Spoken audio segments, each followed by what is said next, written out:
한동훈 특검법 발의를 앞두고 한동훈을 생각해본다. 국민의힘의 4.10 총선 참패 책임을 지고 사퇴했던 한동훈 전 비상대책위원장이 채 2달을 못 참고 정치를 다시 시작하려나 봅니다. 국민의힘 당대표 출마를 저울질하고 있다는 소식이 들립니다. 동네 도서관에서 책 좀 본다더니 며칠 전에는 뜬금없이 소셜 서비스의 KC 미인증 제품의 해외 직구 금지, 고령자 조건부 운전면허 문제에 반대 목소리를 내기도 했었습니다. 입이 있으니 말을 할 수 있습니다. 사회 여러 현안에 말을 얹고 싶기도 할 테죠. 그런데 참 얄팍합니다. 정작 중요한 정치 현안에는 입을 꾹 다물거든요. 최혜병 특검법 재의결 문제나 연금개혁 이슈에는 침묵으로 일관합니다. 연금개혁 문제 어렵죠. 압수수색하고 수사해서 범인 잡듯이 해결할 수 있는 문제가 아니니까요.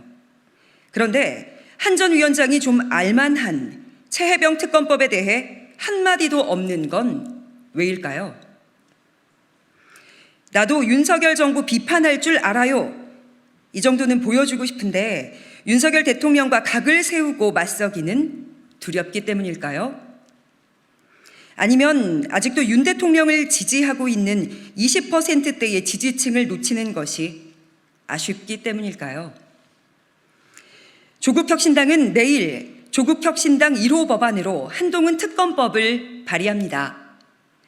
지난 총선에서 국민과 한 약속입니다.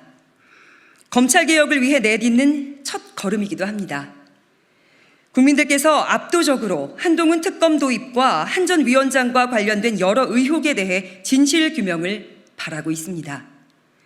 이른바 고발사주 관여 의혹, 패소할 결심 의혹, 자녀의 허위 스펙 쌓기 의혹은 그 뚜렷한 범죄의 정황에도 불구하고 한 전 위원장은 한 번도 제대로 수사받지 않았습니다.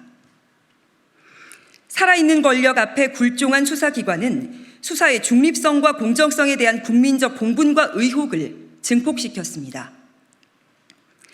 국민들께서는 한 전 위원장과 그 가족들도 평범한 사람들과 동등하게 그리고 공정하게 수사받기를 원합니다. 이게 상식적인 요구겠죠. 하늘의 그물은 성기지만 결코 큰 죄를 지은 사람은 놓치는 법이 없습니다. 한동훈 전 비대위원장은 결국 특검의 엄정한 수사를 받게 될 겁니다. 조국혁신당이 경고합니다. 한동훈 전 위원장은 수십 자리 휴대전화 비밀번호 같은 꼼수는 포기하십시오.